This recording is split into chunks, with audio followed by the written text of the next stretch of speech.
আসুন কেনারাম বাবু, আসুন আসুন।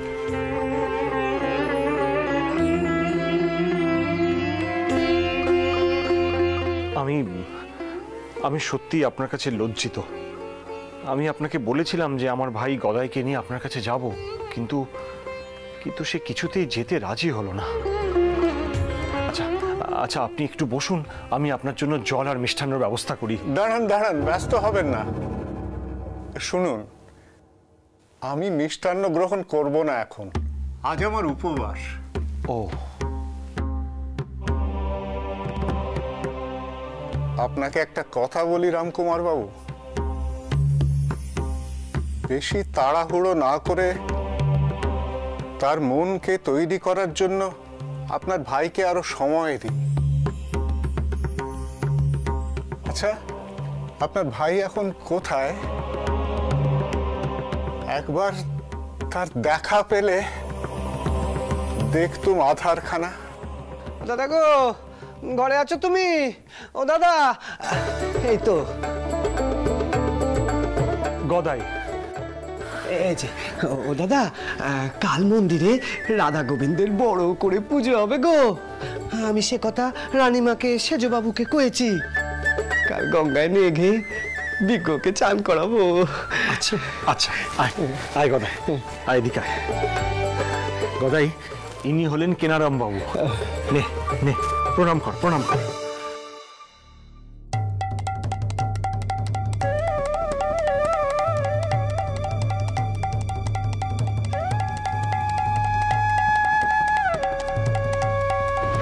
আমি তোকে নিয়ে যাচ্ছি এখন কেনারাম ভট্টাচার্যের কাছে সাক্ষাৎ করিয়ে দিতে।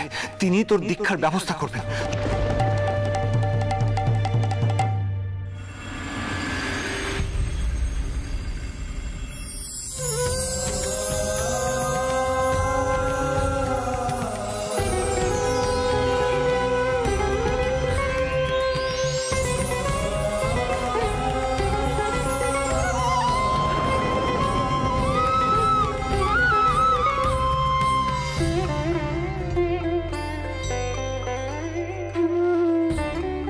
কি হলো? হাঁ করে দাঁড়িয়ে রয়েছিস কেন? প্রণাম কর।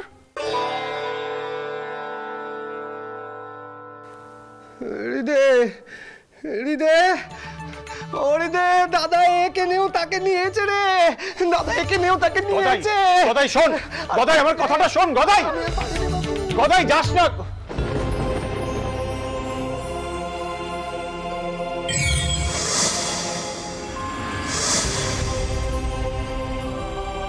দেখেছেন, দেখেছেন কাণ্ড কেনারাম বাবু। কেনারাম বাবু, আমি আপনার কাছে ক্ষমা চাইছি আমার ভাইয়ের হয়ে। আমি দেখছি ওকে ধরে আনা যায় কিনা। থাক, আপনি পারবেন না রামকুমার বাবু। আপনার ভাই আসবে না, তার যে এখনো সময় হয়নি। তাকে আরো সময় দিতে হবে, আরো সময় দিতে হবে তাকে। একটা কথা বলি রামকুমার বাবু,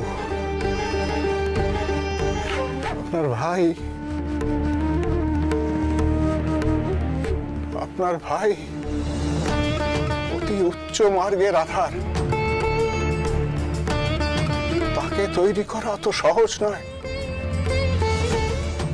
তাকে তৈরি করতে হলে আপনার নিজেকে আরো বেশি করে তৈরি করতে হবে।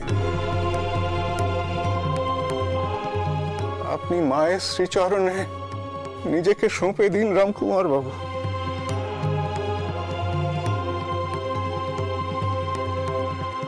আর আমিও মায়ের কাছে প্রার্থনা করব যেন আপনার এই ভাইকে দীক্ষা দেওয়ার যোগ্য হয়ে উঠতে পারি। জয় মা, জয় মা, জয় মা।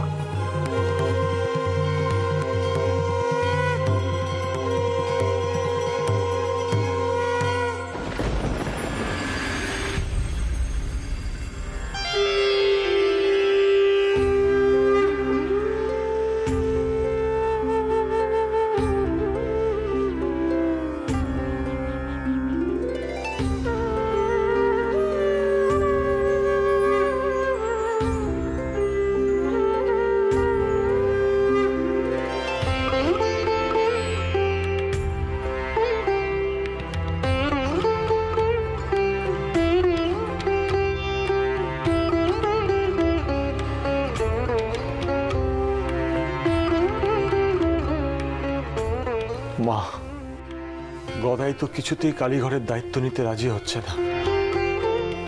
কি করলে গদাই কালীঘরের দায়িত্ব নিতে রাজি হবে তুমি বলে দাও মা, পথ দেখাও মা। একমাত্র তুমি এর উপায় বলে দিতে পারো।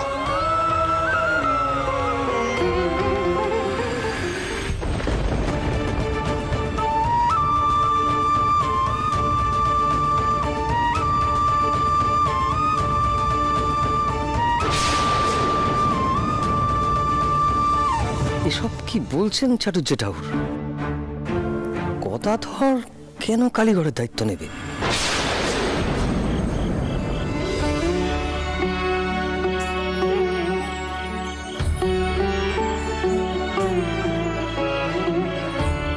প্রণাম রানীমা।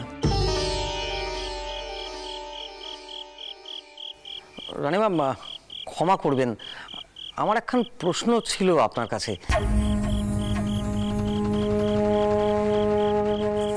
যদি অনুমতি করেন তাহলে প্রশ্নখানা রাখতে পারি। তা বলুন না। রানীমা, কোনোভাবেই কি কালীঘরের প্রধান পূজারীর পরিবর্তন হচ্ছে?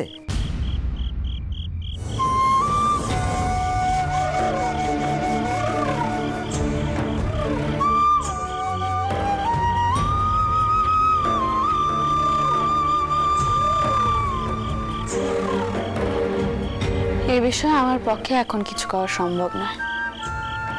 আমাকে মাফ করবেন ঠাকুর।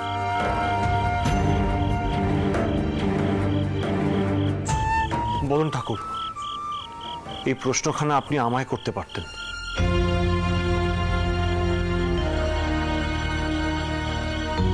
আমার শরীর বিশেষ ভালো নয়, তাই প্রধান পুরোহিত হিসেবে কাজ করা বোধহয় আমার পক্ষে আর বেশি দিন সম্ভব হবে না। যদিও এই বিষয়ে সবকিছু স্থির হয়ে গেলে আমি নিজেই আপনাদের জানাতাম। যাই হোক, এখন আরতির সময় হয়ে গেছে। বদন ঠাকুর, আপনি যান, দয়া করে আরতির আয়োজন করুন। চাটুর্যে ঠাকুর, এই কদিন আমি সময় মতো পুজো আরতি সবকিছুরই ব্যবস্থা করেছি, তাই আরতি কখন হবে সে বিষয়ে আমি যথেষ্ট সচেতন।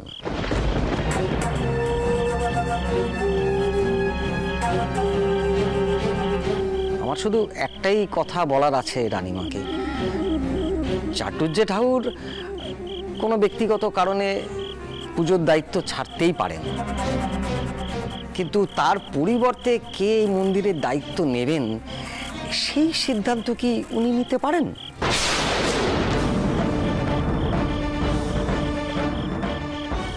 সেই সিদ্ধান্ত তো আপনাদেরই। চাটুর্যে ঠাকুরের পরেই আমি এই কালীঘরের দায়িত্বে আছি। যদি উনি না থাকেন তাহলে সেই স্থান পূরণ করার কথা তো আমারই।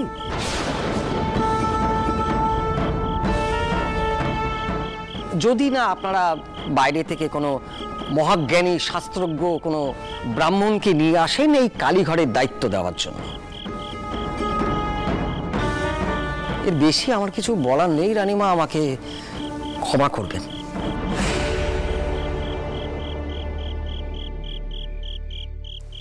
চাটুর্যে ঠাকুর, আপনি এদিকে আসুন দেখি।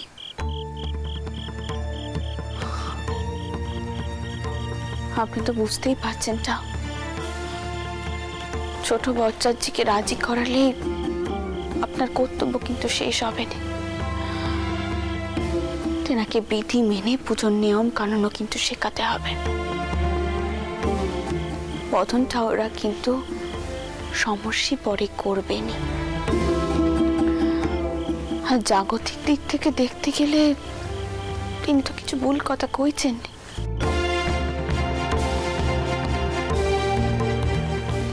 কিন্তু মা যদি কাউকে নিজের পূজারী হিসেবে বেছে নেন, আমরা কে তাতে বাধা দেওয়ার? কেউ নয়।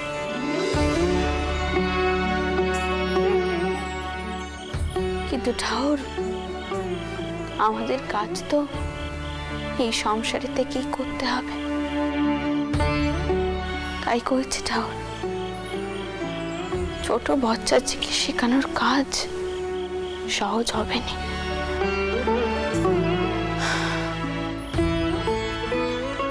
আমি এখন জানবাজার রওনা হচ্ছি। আপনার সাথে এই বিষয় না হয় বড় কথা কইব।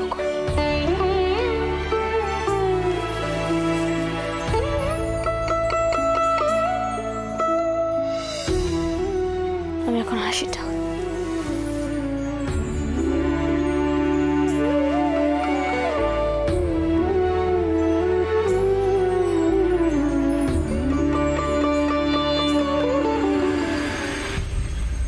ছোট বচ্চাজিকে রাজি করালে আপনার কর্তব্য কিন্তু শেষ হবে না। তেনাকে বিধি মেনে পুজোর নিয়ম কানুনও কিন্তু শেখাতে হবে।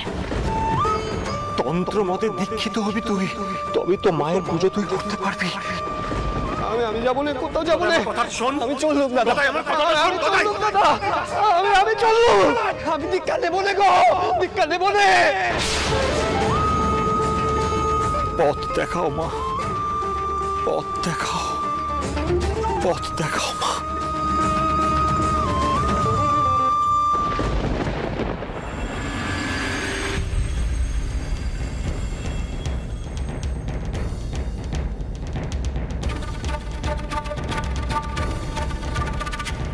চাটুর্যে ঠাকুর পুজোর দায়িত্ব ছাড়তেই পারে, কিন্তু তার পরিবর্তে কে এই মন্দিরের দায়িত্ব নেবেন সেই সিদ্ধান্ত কি উনি নিতে পারেন?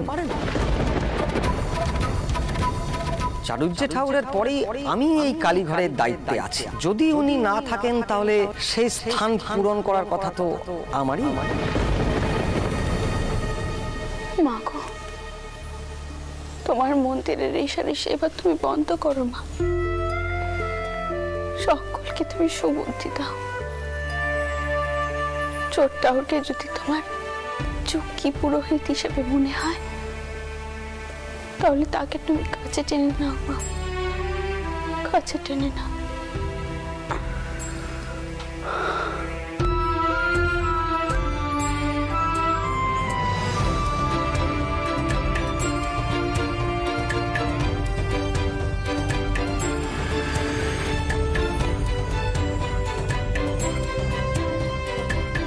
একবারও ভাবলি নে যদি আজ তোর কিছু হয়ে যেত, তুই যদি আজ নিজেকে শেষ করে দিতিস, তাহলে তাহলে মায়ের মুখটা কোথায় থাকতো?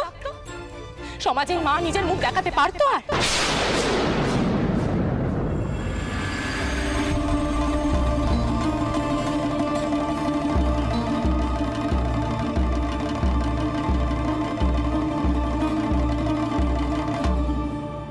পদ্ম, কি দেখছো তুমি?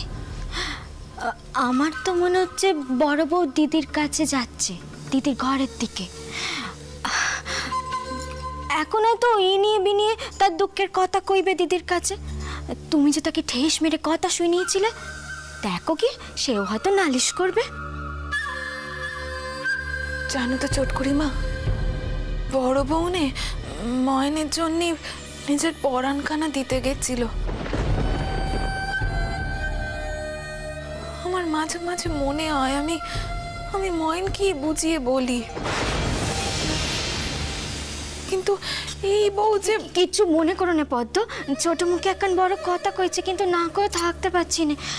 আসলে তোমার মনখানা খুব সহজ সরল তো, তাই তুমি ভাবছো যে বড় বউ মহেনের জন্য পরাণ দিতে গিয়েছিল। কিন্তু আমার মনে হয় ওর উপর যাতে দিদির দরদ আরো বাড়ে তাই ও মরতে গেছিল। আমার কথা বিশ্বাস হচ্ছে না তো তোমার? ঠিক আছে চলো না, নিজের কানেই শুনবে। চলো, এসো এসো না, এসো না, এসো, নিজের কানেই শুনবে, এসো।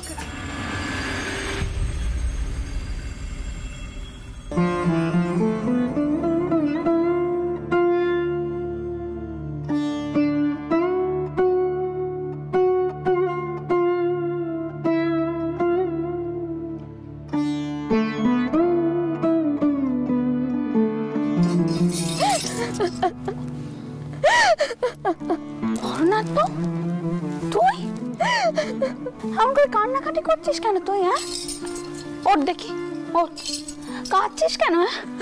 কি হয়েছে মা? দিতমা, আমায় ক্ষমা করে দাও দিতমা। আমি এই পরিবারের মান সম্মানের কথা না ভেবে এখানে দোষ করে ফেলেছি।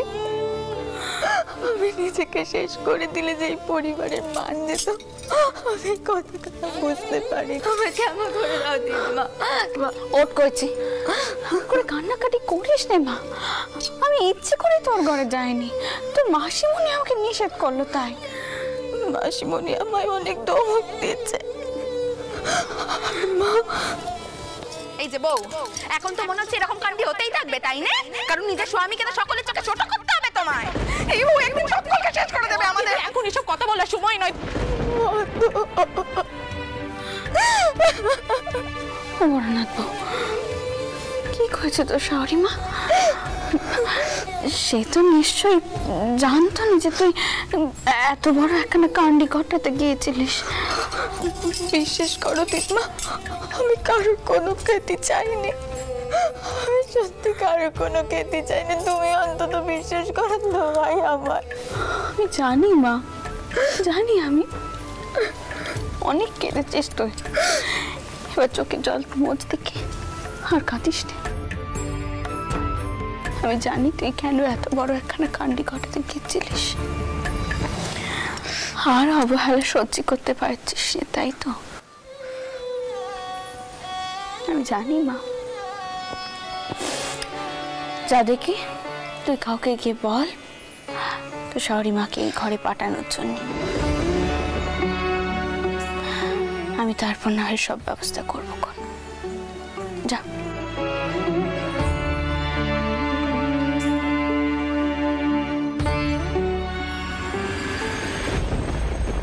হলো, এবার তোমার শান্তি হলো?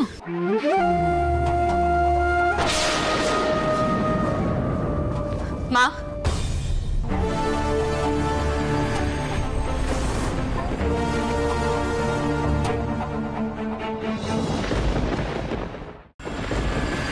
এই বউয়ের নকল কান্না দেখে তুমি কেন বারবার গলে যাও আমাকে কইতে পারবে?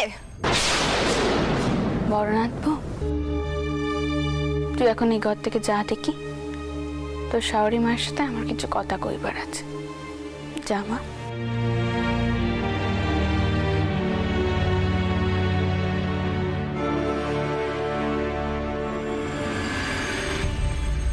পদ্ম, আমি তোমাকে কয়েছিলাম কমলাকে আমি ওই ঘরে আর পাঠাবো না।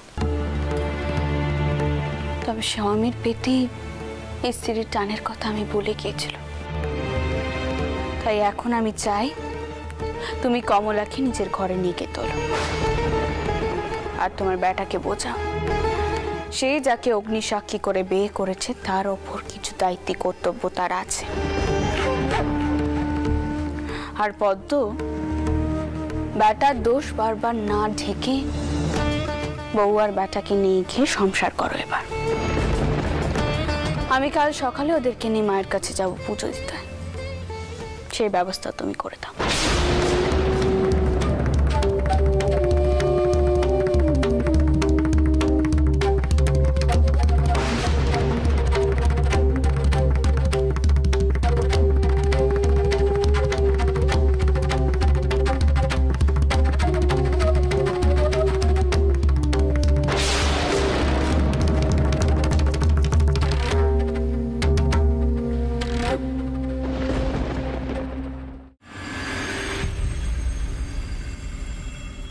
দেখ বাচ্চা, তুই ঘরে গিয়ে তোর সুরটা ওরা শাওরের থেকে ক্ষমা চেয়ে নে। বড় জামাই দাদাকে কইবি তুই যা করেছিস কাউকে ছোট করার জন্যে নয়, কেমন? আর আর এসব কথা শুনেও যদি পদ্মিদি কিছু বকাবকি করে তা একটু সহ্য করে নিস মা, পারবি তো?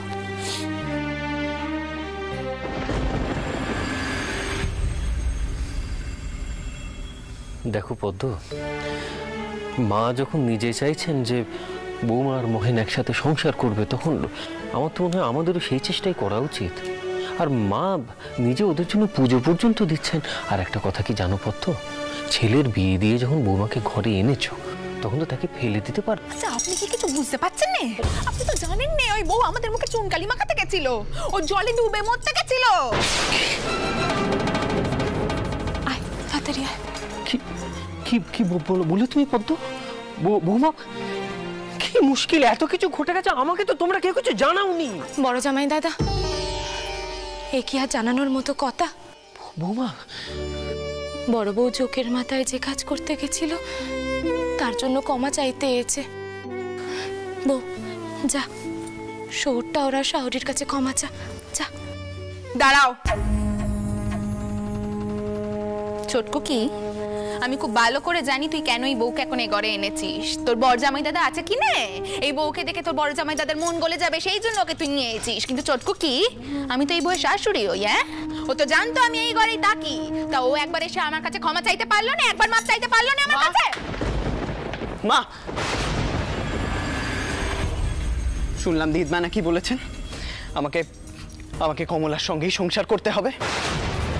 তাই যদি হয় তাহলে আমি তোমাদের সকলকে বলে দিচ্ছি, আমি এখনই এই বাড়ি ছেড়ে বেরিয়ে যাব। ময়েন,